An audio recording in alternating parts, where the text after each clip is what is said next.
Yo les amis, c'est Kazin, j'espère que vous allez bien et on se retrouve pour ce dimanche matin. Voilà, encore une fois, pas de vidéo pendant la nuit. Voilà, j'ai pas eu trop le temps, je t'avoue, je suis un petit peu plus fatigué en ce moment. C'est vrai, il y a des baisses de régime hein, comme ça, hein, c'est pas... Ça peut arriver, voilà, ça peut arriver. En tous les cas, j'espère que pour vous, de votre côté, ça va très très bien et on va parler... Alors c'est vrai que je vais un petit peu rebondir sur quelques messages que j'ai eu. J'en ai énormément, hein, forcément c'est assez difficile. D'ailleurs j'ai ce petit minute inbox, c'est pas pour rien, je voulais faire mon petit moment prévention, tu vois. Parce qu'en fait je trouve ça tellement nul leur système de scellage et que je voulais t'en parler. J'en ferai un short d'ailleurs, certainement. Parce que, alors je sais pas si c'est uniquement sur Pokémon Go et je pense que non. Voilà, je pense que non, c'est pas sur Pokémon Go. Et c'est intéressant quand même de le montrer. Ils avaient mis ce scellage comme ça. Et après, on reviendra sur la hype, le moment, etc. etc. Je vais en discuter davantage. Et puis le retour des produits. Et puis je vous montrerai 2-3 items de ma collection, tout simplement. Alors, pourquoi alors, ce scellage, alors, avant, elles étaient complètement scellées. Et puis, je suppose hein, pour des soucis d'ordre environnementaux, ils ont décidé de passer à cette petite bande de plastique. Ils l'ont abandonné. Je crois que c'est un moment ils l'ont abandonné. Je pense qu'il y a eu des remontées qui fait que. Alors je vais essayer de le faire en direct, mais c'est pas facile parce que j'ai quand même le téléphone devant moi. Bah si regarde, tu vois. C'est-à-dire que tu peux. Voilà. Regarde, hop. Ici et l'enlever. Voilà. T'as compris. T'as compris le bail. Hein, j'ai pas besoin de t'expliquer davantage. Je pense que t'as compris ce que ça pouvait souligner. Ça veut dire que globalement, hop, tu peux l'enlever, le remettre, tu mets les boosters que tu veux, enfin bon voilà, tu t'imagines la suite. Donc faut être méfiant hein, sur ce genre d'item, non pas que Pokémon Go soit une série de dingos, surtout qu'en plus elle a été énormément soldée ou mise en promotion. Rappelle-toi, hein, je t'en ai fait pas mal de vidéos. Et pourtant, c'est une série à ne pas sous-estimer. C'est marrant comme on sous-estime certaines séries, qu'on met certaines séries de côté. Moi, je me souviens quand Pokémon Go est sorti, il y avait quand même un petit engouement sur Pokémon Go. Rappelle-toi, c'était la première fois qu'on avait le Dracofeu en radieux. Bah, à l'époque, c'était une carte que les gens aimaient. Hein. C'était une carte à 30-40 euros. Elle s'est complètement écrasée. Hein. Elle tourne aux alentours de 10 euros. Peut-être qu'elle va remonter, hein, qui sait. D'ailleurs, je fais une petite parenthèse. Je vais vous faire une vidéo sur Pyroli. Parce que je trouve que c'est intéressant. C'est un Pokémon bien sympathique.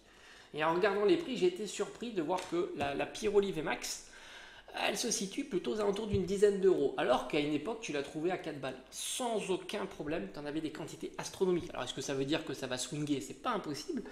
Mais en tous les cas, moi je me souviens, je te l'avais dit, à 4 balles, c'était cadeau. D'ailleurs, toutes les VMAX hein, sont cadeaux de Evo Céleste. On passe un petit peu du coq à l'âne. Hein. J'étais d'accord, c'est tout décousu, hein, mais tu as l'habitude avec moi. Donc c'est vrai qu'avec Evo Céleste, j'ai toujours trouvé que les VMAX étaient ultra pas chers. Ultra. Parce que VMAX, ça tombe pas si facilement que ça, même si ça tombe plus facilement que des full art, mais ça tombe plus difficilement que des simples V. Et c'est vrai que les Pyroli, tous les évolutions, et même Noctali qui était à 10 euros, peut-être maintenant il a monté, hein, vu que le Pyroli a monté, j'ai pas été voir. Moi d'ailleurs de Noctali, je sais que dès que j'en trouvais un en vide-grenier à 10 euros ou un petit peu moins, je l'achetais. Tout comme les VMAX d'ailleurs, hein, le Leviator, le Rayquaza et les évolutions. Et bah tu les trouvais pour 3, 4 euros, 5 euros. Et j'ai toujours trouvé ça très bon prix au vu de la popularité du Pokémon et au vu de là. Donc c'est une petite parenthèse. Donc pour revenir à Pokémon Go, super série. En plus là aussi c'est pareil, hein, sous-estimé, pourtant bien populaire quand elle est sortie. Bon, j'ai envie de te dire, elle a peut-être trop traîné dans les bacs, hein, peut-être comme Zénith Suprême, parce qu'au final, Zénith Suprême, on n'en parle jamais, mais c'est une série de dingos, Zénith Suprême. Moi, je n'ai pas honte de le dire, c'est une série que j'adore. Visiblement, il y aura encore du Zénith Suprême. Voilà, bah tiens, c'est une bonne information. Je l'ai eu dans l'espace des commentaires. Je n'ai pas été vérifier cette information-là. Attention, elle m'en voulait pas. Hein, si on diffuse des informations, parce que je sais que c'est sensible. Les infos sur Pokémon sont sensibles. Hein, on l'a vu. Hein, on l'a vu. C'est assez fou. Hein. Ça reste quand même à la base un jeu de cartes pour enfants. Hein, à la base, enfin pour enfants et plus. Attention, un jeu de société. Voilà, je corrige, hein, parce que là aussi c'est sensible. C'est sensible. Un jeu de société. Ça n'a pas d'âge, mais ça commence à un jeune âge. Hein. Est-ce qu'on a, on a un petit... ils mettent quoi? Voilà, au-delà de 3 ans. Donc, bon, évidemment, il faut savoir lire hein, pour voir, mais moi, je pense qu'à partir de la lecture est acquise, tu peux commencer à jouer. Moi, je joue bien à HeroQuest, par exemple, en jeu de plateau, avec mes enfants qui sont plutôt très jeunes, hein, et voilà, et pourtant, ils comprennent bien. Petite parenthèse, donc voilà, donc ce que je voulais dire, c'est que visiblement, Zénith Suprême va encore revenir, certainement en boutique de jouets. C'est ce qu'on a vu. Et Pokémon Go, alors on avait émis l'hypothèse que la série était trop présente. Après, évidemment, je trouve que Zénith Suprême est bien supérieur à Pokémon Go. Mais j'aime bien Pokémon Go, c'est une petite série. Tu ouvres quelques boosters, tu peux la compléter assez facilement. Moi, je trouve que les deux altes sont pas dégueulasses. Même le Beto Chef, franchement, moi je l'aime bien. Après, évidemment, il n'y a pas de type TG, GG. Hein. Ça, c'est pourtant, j'adore ce format-là. Donc oui, on est d'accord là-dessus. Les radieux, je trouve ça génial. Le petit Evoli radieux, bon, qui n'est pas dans la série, mais qui est enfin, qui est pas dans la série de cartes, mais qui est dans la promo, elle est géniale. Vraiment magnifique. Donc au final, Pokémon Go, j'aime bien. Enfin, en tous les cas, voilà, c'était pour revenir sur l'instant prévention. Ce méthode de scellage, il est juste infâme. Voilà, hein, tu l'auras compris, il est juste infâme. Maintenant, pour revenir à la hype. Alors c'est vrai qu'on a tendance on va dire, à dire que la hype est principalement due au confinement hein, qu'on a vécu. Par conséquent, il y avait de l'argent, forcément, on ne pouvait pas le dépenser et c'est allé sur le ludique Pokémon, la collection Pokémon. Mais il ne faut pas oublier qu'on était dans une période avant cette période-là. Moi, je la situe plutôt dans les 2021, donc je crois que c'était même après le confinement. La hype où vraiment c'était une dinguerie, hein, les boutiques ont hyper rationné les boosters. Tu pouvais même pas acheter un simple coffret, il fallait que ça soit un par personne. Et encore non, c'était même pas un par personne, c'était un par foyer. Parce que je me souviens, il me dit ah non, les enfants ça compte pas. C'est pour les enfants, hein, les gars. Non, non, ça compte pas, tu comprends. Mais ils vont se disputer parce que s'ils n'ont pas un chacun, ça va être un. Oh, c'est pas grave. Bon, bref, je fais un peu d'ironie sur cette période-là. Ils n'avaient aucune intransigeance, hein, c'était vraiment... voilà. Et c'est vrai que, ouais, on a eu le boom, 25 ans, pour ceux qui l'ont connu, ils savent très bien, hein, c'était un truc de fou. Il y avait même Papy Mamie qui allait acheter les ETB, ils ne connaissaient pas l'item, mais c'était l'enfant, le petit enfant qui avait... leurs enfants ou leurs petits enfants qui avaient dit qu'il fallait y aller, des one, etc. Je l'ai suffisamment répété. Mais il ne faut pas oublier que avant, si tu veux, Pokémon était en retard sur le domaine de la collection. C'est ça qui est important à comprendre, c'est que le domaine de la collection avait commencé à exploser. Tu prends par exemple les jeux vidéo. Les jeux vidéo ont explosé avant Pokémon. Donc c'était un petit peu aussi dans le processus logique que les items de collection ont fortement, alors pas tous, hein, certains me diront oui, le timbre, la carte téléphonique, oui, c'est vrai, carte téléphonique, c'est complètement craché, le timbre aussi, et ainsi de suite. Mais il y a certains domaines qui ont complètement explosé. Et c'est vrai que le jeu vidéo, dans cette période avant 2021, voire même avant 2019, le jeu vidéo a explosé complètement, le rétro, mais aussi le récent. Tu pourras pas même des jeux 3DS, tu prends un jeu comme ça qui est quand même hyper récent, bah, c'est un jeu que tu trouvais à 35 € à l'époque. Maintenant, bah, c'est un jeu qui, à mon avis, coûte beaucoup plus cher. Il est neuf, jamais déballé, etc. Donc, c'est sûr que Pokémon est en retard. Je peux aussi te donner un domaine. Alors, collection de jeux, je connaissais très très bien puisque je faisais les vides-greniers, je collectionnais les jeux. Hein. Ma chaîne était, à la base, au début, beaucoup aussi axée jeux vidéo et collection. Donc, c'est un marché que je connaissais bien. Et tu t'es aperçu qu'il a explosé avant Pokémon. En termes de rétro, blister, etc. Le scellé, beaucoup. Il y avait l'objet de collection, l'objet d'occasion, mais aussi le scellé. Le scellé était démentiel d'ailleurs. Et pourtant, il y avait énormément de stock. Je me souviens des Pokémon jaunes à 45 € dont personne voulait. Pokémon jaune Game Boy. À 45 €, il y en avait des palettes entières. Et à un certain moment, ça a pris, il y a eu un emballement et ainsi de suite. Et il y a eu aussi un domaine que je connaissais un petit peu, même si je n'étais pas un consommateur, ni même un collectionneur, c'est le marché de l'automobile d'occasion, principalement ce qu'on appelle maintenant les Young Timers. Là c'était pareil, hein, tu pouvais trouver une 205 GTI, une R5 Turbo, une Honda CRX, moi-même j'avais acheté une Honda CRX quand j'étais étudiant, pour rien, quelques 1000 €, 1500 €. Maintenant ça coûte une fortune. Voilà, donc c'est vrai qu'il y a eu une explosion du domaine de la collection. Donc il y avait de l'argent à allouer parce que aussi et ça aussi, faut le colorer, je pense, c'est que les livrets, les comptes bancaires rapportaient quasiment zéro. À une époque, tu étais à 5, 6, peut-être même 7%. Et puis à un certain moment, ça a diminué jusqu'en 2021 où on était à 0,5%. Donc tu n'avais aucun rendement, forcément. Donc il fallait bien, si tu voulais du rendement, trouver un domaine de collection. Et le domaine de collection, c'était déjà fait par les jeux vidéo, par les voitures et par tout un tas de domaines dont j'ignore complètement, peut-être les collections de militaria, je sais que ça aussi ça se collectionne, pourquoi pas les tableaux et ainsi de suite. Même les vêtements. Tu peux même imaginer les vêtements, les sneakers, les chaussures, les choses comme ça. Bon. Et Pokémon est en retard. Et mais vraiment en retard. Vraiment en retard et ça a pris 2019, 2020 et puis l'explosion en 2021. Moi je pense que c'est polyfactoriel. Il n'y a pas un facteur, il y en a plusieurs qui ont fait que Pokémon est rentré dans le game de ça. Et évidemment, cette période-là, pour moi, est plusieurs facteurs. Par conséquent, on ne devrait plus la retrouver de la même manière. Ça, c'est sûr, parce que maintenant, les gens savent que Pokémon se collectionne. Il y a des gens qui stockent du Pokémon, et ensuite, on l'a vu. Hein.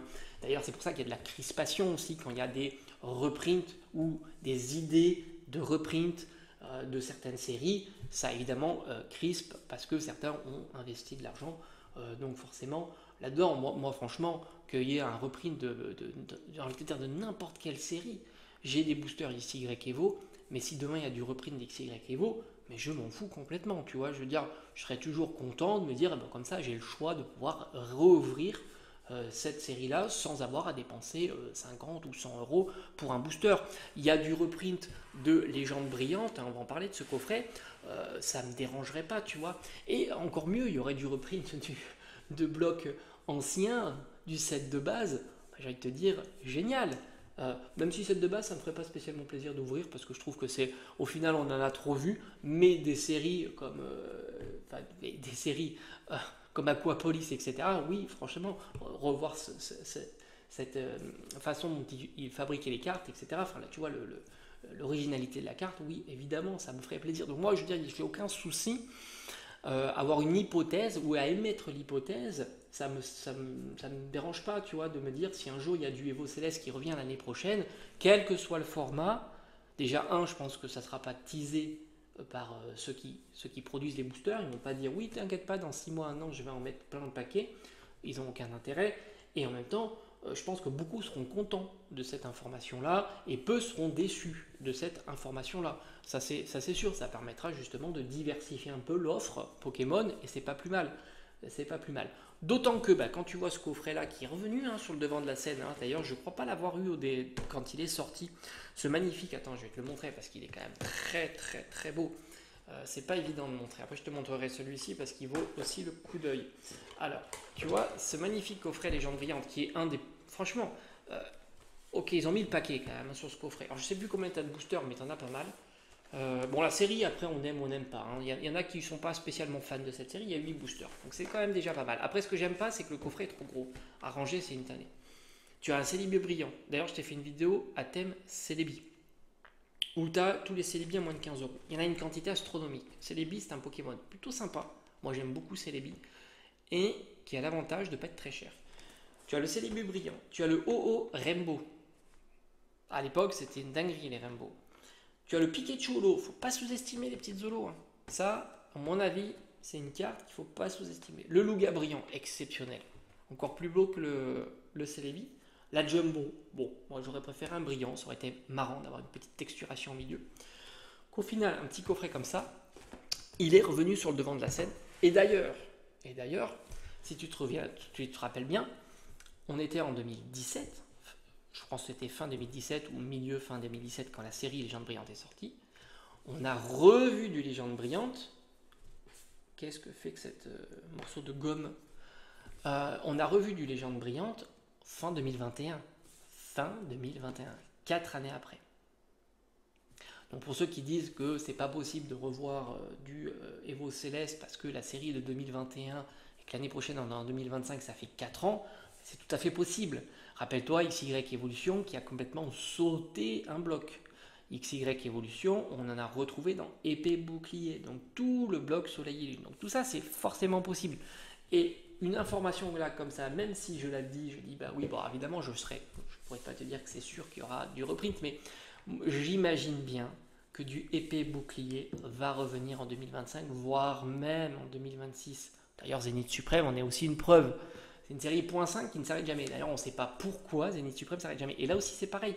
Beaucoup te disent oui, mais les bords jaunes, etc., ça leur coûte de l'argent de refaire de l'impression comme ça. Mais et Zénith Suprême alors hein, c'est quoi Zénith Suprême? Ils ont imprimé des tonnes de palettes de coffrets et ils les distribuent tous les ans. Bah, j'en sais rien, franchement, j'en sais rien. Mais en tous les cas, Zénith Suprême est toujours présent. Voilà. Et d'ailleurs, bah voilà, aussi, on va parler de Destinée Radieuse. Destinée Radieuse, toujours présente aussi, la série. Cette série-là, tu te dis, elle est folle. Elle est toujours présente. C'est sorti quand cette petite série? Parce que c'est vrai qu'à force, on perd son latin, hein, vu qu'on les voit tout le temps. C'est sorti en. Alors, je vois plus rien. Alors, de près, comme ça, je vois plus rien. C'est pour ça que, hop, les petites lunettes au cas où. C'est sorti en 2021 aussi. Ben voilà, tu vois. Et pourtant, ça, on en voit encore. Et si ça va, on en verra encore. Bon, lui, c'est un petit coffret de Mr. Glacket. Monsieur Glacket de Galard. Et tu t'aperçois qu'il y a le trio infernal, la plus belle illustration de cette série-là. Autant sur Légendes Brillantes, et Légendes Brillantes, c'est quand même une dinguerie, parce que quand tu regardes les illustrations de Booster, parce que ça compte hein, dans la collection en CD, t'as Rayquaza, t'as Mewtwo, t'as Mew, je crois, et tu as Genesect. Bon, autant te dire que Genesect, c'est le moins bien. Mais moi, j'ai envie de te dire, Rayquaza est particulièrement bien réussi. Tu vois, autant Rayquaza sur Evo Céleste, ben, j'avais trouvé qu'il était plutôt loupé. Autant sur Légendes Brillantes, je le trouve particulièrement réussi. Et pour moi, il y a vraiment un fight entre le Mew. Je dis pas de conneries, hein, il y a bien Mew, hein, oui, oui. Mew et Rayquaza. Il y a Mew, hein. Tu sais que je suis en train de douter. Est-ce qu'il y a vraiment Mew en illustration? Mais je crois que oui. Hein. Là, je vois Genesect. Bon, écoute, ouais, ah ouais, il est bien. Ouais, ouais, je le vois, il y a Mew. Ouais, c'est ça, je me souviens maintenant. Mew. Donc pour moi, c'est Mew, Rayquaza, il n'y a pas photo. Mewtwo est pas si bien, justement. Et là, bon, bah, c'est le Dracofeu. Puis tu as vu le triplé Dracofeu. Ça fait plaisir. Tu vois, pour moi, ça, c'est ces petits coffrets que j'aime. Ça me fait plaisir d'avoir dans ma collection CD. C'est vrai que je revends pas mes items. Je suis trop content de me rappeler un petit peu cette nostalgie quand je cherchais. Et puis quand à l'époque on était tranquille, on pouvait encore à cette époque-là. C'est pour ça que beaucoup pensent de hype 2019-2020. Non, non, à cette époque-là, les coffrets étaient encore disponibles. Je pouvais chercher mon petit coffret avec 3 illustrations identiques et ainsi de suite. Même là, en tout cas par chez moi, c'était tranquille. C'est devenu juste après ça, il me semble. Voilà. Donc là, tu vois, j'ai pu trouver, je me souviens encore, hein, c'était à Jouer Club. Et d'ailleurs, Jouer Club maintenant, impossible, c'est toujours au comptoir, tu vois. Ils ont plus remis comme c'était avant. Et je pouvais choisir mon petit 3 illustrations identiques. D'ailleurs, je prenais que pour le Dracofeu, je ne cherchais pas les autres. Et enfin, pourquoi cette figurine est là? Parce que, je voulais t'en parler aussi, parce que tu sais qu'il y a un coffret figurine qui va sortir avec le Dracofeu. Et c'est vrai que je ne suis pas fan des figurines, hormis celle-ci. Et on verra le Dracofeu, mais à tous les coups, je ne l'achèterai pas. Comme je t'ai dit, pour moi, c'est une grosse déception ce coffret. Et c'est pas parce qu'il y a Dracofeu que tout de suite ça m'emballe. Hein. Je veux dire, Dracofeu, autant l'Ultra Premium, les 3 cartes promo sont dingues. Autant là, franchement, la carte promo m'emballe pas. Et ils n'ont pas fait d'effort, quoi. Faut être honnête, ils n'ont pas fait d'effort. Peut-être que la figurine est qualitative, mais ok, c'est la première fois que j'ai été agréablement surpris sur une figurine de qualité, bien lourde d'ailleurs, plutôt bien finie, dans un coffret Pokémon. Habituellement, ils avaient tendance à nous filer des figurines au mieux pas mal, au pire vraiment cheap.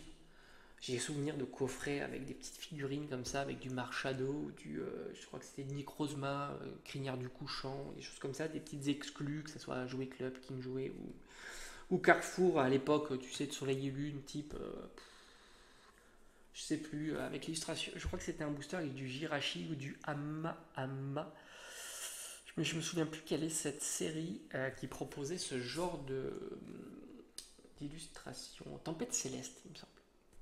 Voilà.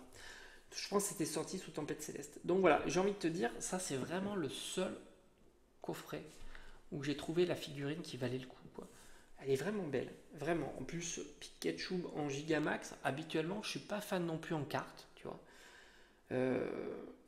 ils ont fait quand même des belles cartes en Gigamax, principalement la TG.